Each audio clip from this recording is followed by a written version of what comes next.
Lebanon के मोर्चे पर इजराइल बनाम हिजबुल्लाह।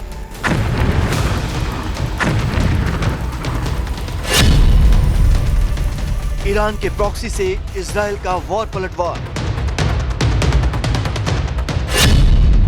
इजराइल और हिजबुल्लाह के बीच मिसाइल वार।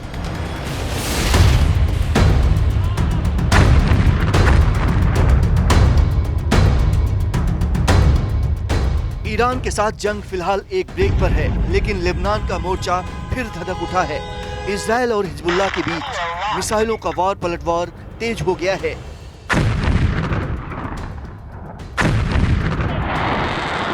इस वक्त लेबनान इसराइल बॉर्डर पर है। यहाँ पे जोरदार धमाके हो रहे हैं, इंटरसेप्ट किए जा रहे हैं रॉकेट्स हिजबुल्लाह की तरफ से।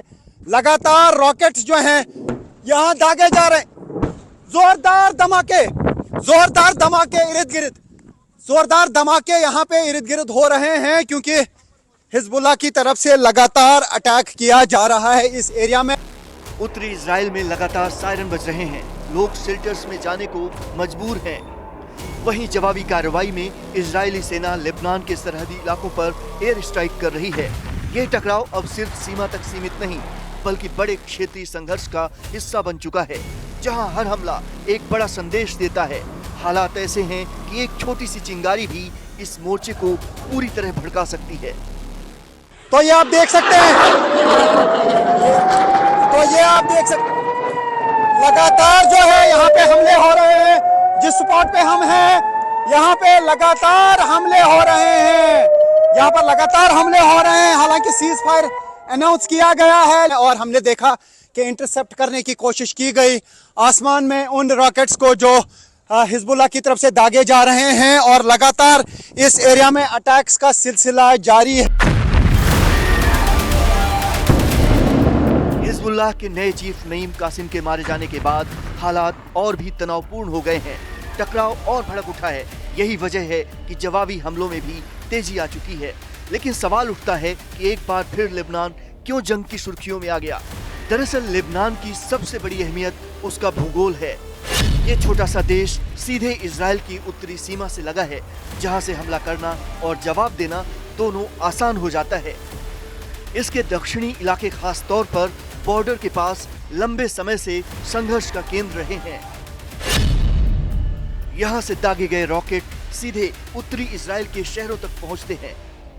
इसी वजह से हर बार जब तनाव बढ़ता है, लेबनान एक बफर नहीं बल्कि एक्टिव वार फ्रंट बन जाता है, और यही भूगोल इसे रणनीतिक रूप से बेहद संवेदनशील बनाता है।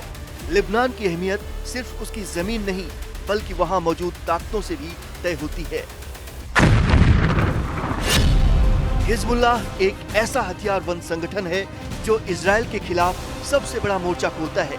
इसके पास हजारों रॉकेट और मिसाइल होने का दावा किया जाता है, जिसकी पहुंच अब लंबी दूर तक हो चुकी है। यही वजह है कि हर संघर्ष में लेबनान सिर्फ एक देश नहीं, बल्कि एक लॉन्च पैड की तरह देखा जाता है। और जब भी हिजबुल्लाह एक्टिव होता है, पूरा इलाका जंग के खतरे में आ जाता है। लेबनान की अहमियत का एक और बड़ा कारण है ईरान का प्रभाव। हिजबुल्लाह को ईरान समर्थित माना जाता है, जो इस पूरे टकराव को सिर्फ लोकल नहीं रहने देता। यानी लेबनान अब सिर्फ इजराइल का पड़ोसी नहीं, बल्कि एक बड़े क्षेत्रीय पावर गेम का हिस्सा बन चुका है। जब भी इजराइल और ईरान के बीच तनाव बढ़ता है, उसका असर सीधे लेबनान पर दिखता है। इसलिए यहाँ की हर गोली, हर रॉकेट एक बड़े जियोपॉलिटिकल मैसेज की तरह होता है। इतिहास गवाह है, जब भी पश्चिम में बड़ा संघर्ष हुआ, लेबनान उसका हिस्सा बना। चाहे 2006 की जंग हो या आज का तनाव, ये देश बार बार फ्रंट लाइन बनता है। कमजोर सरकार, अंदरूनी राजनीतिक संकट और घातक हथियारों से लैस समूहों की मौजूदगी, ये सब इसे और संवेदनशील बनाते हैं। आज हालात ये है कि लेबनान सिर्फ एक देश नहीं, बल्कि कई ताकतों के टकराव का मैदान बन चुका है। और यही वजह है कि जंग का माहौल जैसे ही बनता है, लेबनान खुद ब खुद केंद्र में आ जाता है।